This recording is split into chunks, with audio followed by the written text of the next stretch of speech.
Point number 15 समझते हैं।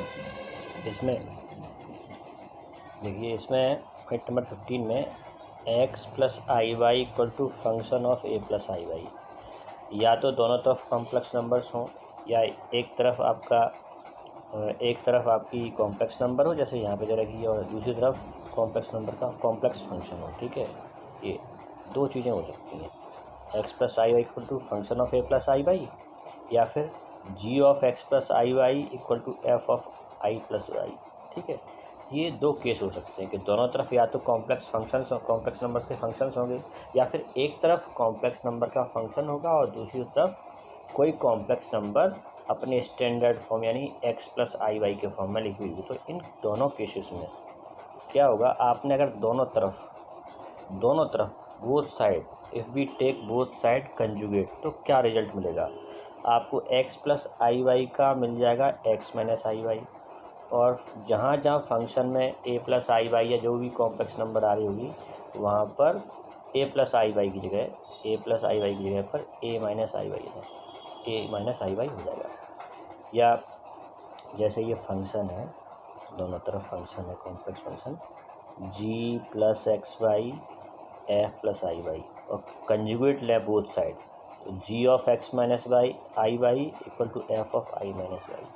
तो मोटे तौर पर हम ये कह सकते हैं कि जब भी हम कंजुगेट लेते हैं बोथ साइड, तो होता क्या है, दोनों तरफ LHS में भी RHS में i के प्लेस पर माइनस आई लिखा हो जाता है। बस ये आप याद रखिए, i को माइनस आई से रिप्लेस कर देते हैं। If we take conjugate in both side we have to take minus sign with iota, बस ये ध्यान रखो। ठीक है, अब इसका एक एग्जैक्ट एग्जांपल बता देते हैं। चलो, हमारे पास ये sine of alpha plus i beta equal to x plus i y था। इस तरह का हमारे पास एक कॉम्प्लेक्स स्टेटमेंट है। अगर हम LHS में कंजुगेट लेते हैं और RHS में भी कंजुगेट लेते हैं, तो ये जो sine of alpha plus i beta आ रहा है, alpha plus i beta actually इस साइन फंक्शन के अंदर आ रहा है ना। तो ये एक कॉम्प्लेक्स फंक्शन है जहाँ पर साइन जो है, साइन के अंदर जो फंक्शन आ रहा है, साइन के साथ जो फंक्शन है, sine is a function of function है ना। तो फंक्शन ऑफ फंक्शन में जो alpha plus i beta actually ये कॉम्प्लेक्स नंबर है। तो मैं इस तरह के फंक्शन की बात कर रहा था। और इधर एक complex number x plus i Y को जब कंजुगेट लेंगे, दोनों तरफ जब कंजुगेट लेंगे, तो sine alpha plus i beta तो बन जाएगा साइन अल्फ़ा माइनस आई बीटा, है ना। वही मैं बता रहा था आपको, आई की जगह माइनस आई कर देना है, पर एक्स प्लस आई वाई बन जाएगा एक्स माइनस आई वाई। तो ये प्रॉपर्टी है। तो अब इस तरह की चीज़ें अभी आएंगी आपके क्वेश्चंस में, तब हम वहाँ आपको और अच्छे से एक्सप्लेन कर पाएंगे। आप तो बस ये ध्यान रखो, जब भी हमें बोथ साइड कंजुगेट लेंगे, तो जहाँ जहाँ आई दिख रहा है उस आई को माइनस आई से रिप्लेस कर देना है। ये ट्राइंगल इनइक्वालिटी है, थोड़ा सा ध्यान रखना। आप इसको एक दो बार लिख के देख लेना। मतलब ये है कि अगर हम इतना हिस्सा लें इस ट्राइंगल इनइक्वालिटी का, ये इतना, तो ये बता रहा है कि mod of Z1 plus Z2, देखो या तो प्लस होगा या फिर माइनस, दोनों एक साथ तो नहीं होंगे। अगर हम यहाँ पे प्लस ले लेते हैं, है ना, प्लस साइन ले लेते हैं, तो इसका मतलब हो जाएगा प्लस साइन ले लेते हैं, प्लस साइन लेते हैं, तो Z1 mod of Z1 plus Z2 is less than equal to mod of Z1 plus mod of Z2, है ना। तो दो कॉम्प्लेक्स नंबर्स के मॉडुलस का सम का मॉडुलस, दो कॉम्प्लेक्स नंबर के सम का मॉडुलस उन कॉम्प्लेक्स नंबर के अलग अलग मॉडुलस के या तो इक्वल होता है या उनसे छोटा होता है। तो ये ट्राइंगल इनइक्वालिटी है। ठीक है, इतना हिस्सा भी ले सकते हैं, तो यहाँ से भी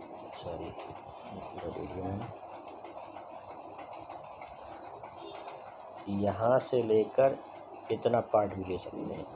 ठीक है, तो ये ट्राइंगल इनइक्वालिटी है।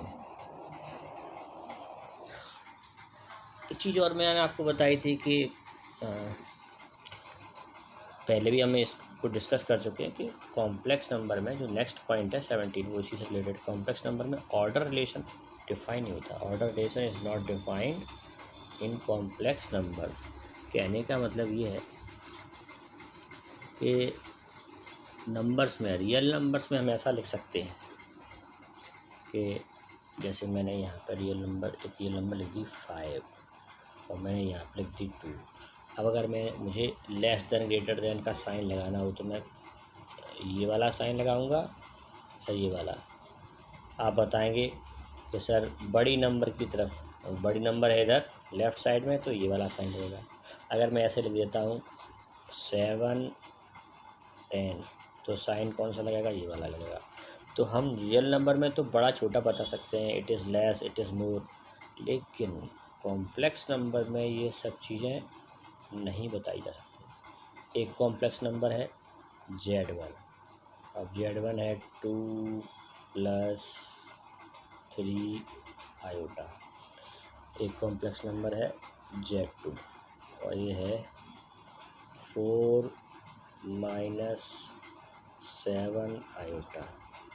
अब हम ये कहें कि Z1 is greater than Z2 तो बिल्कुल ऐसा कुछ नहीं बोल सकते, ठीक है। ये कहें कि Z1 is less then Z2 तो ऐसा भी हम उसके बारे में ऐसा स्टेटमेंट नहीं दे सकते।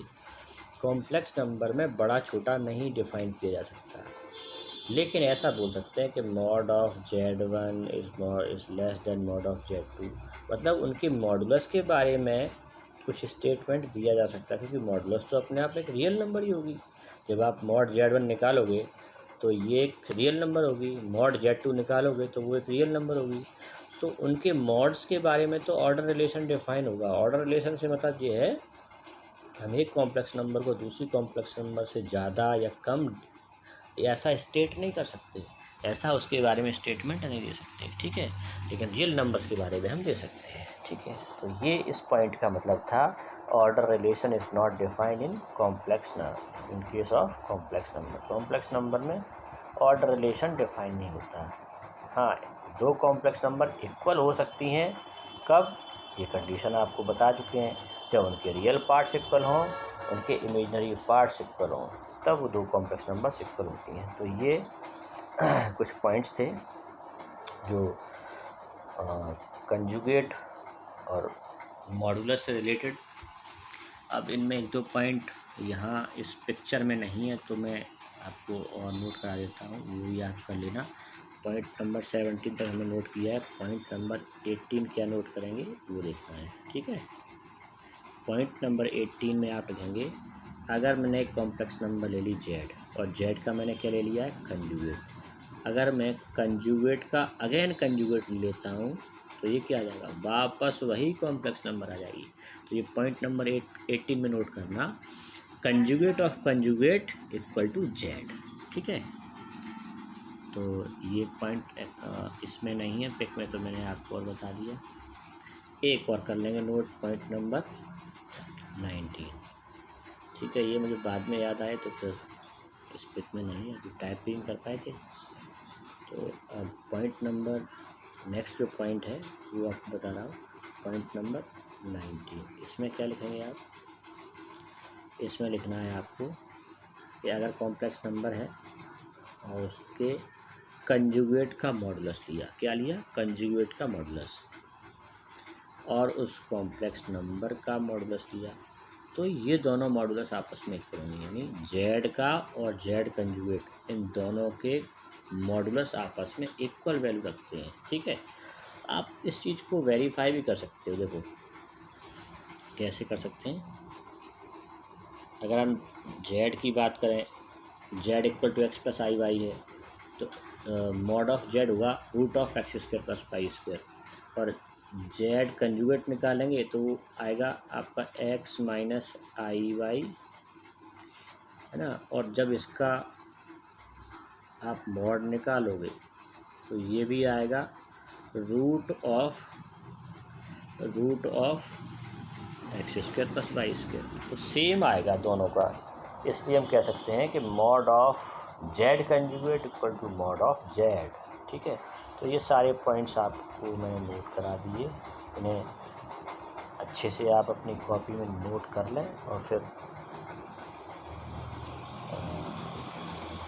याद करें।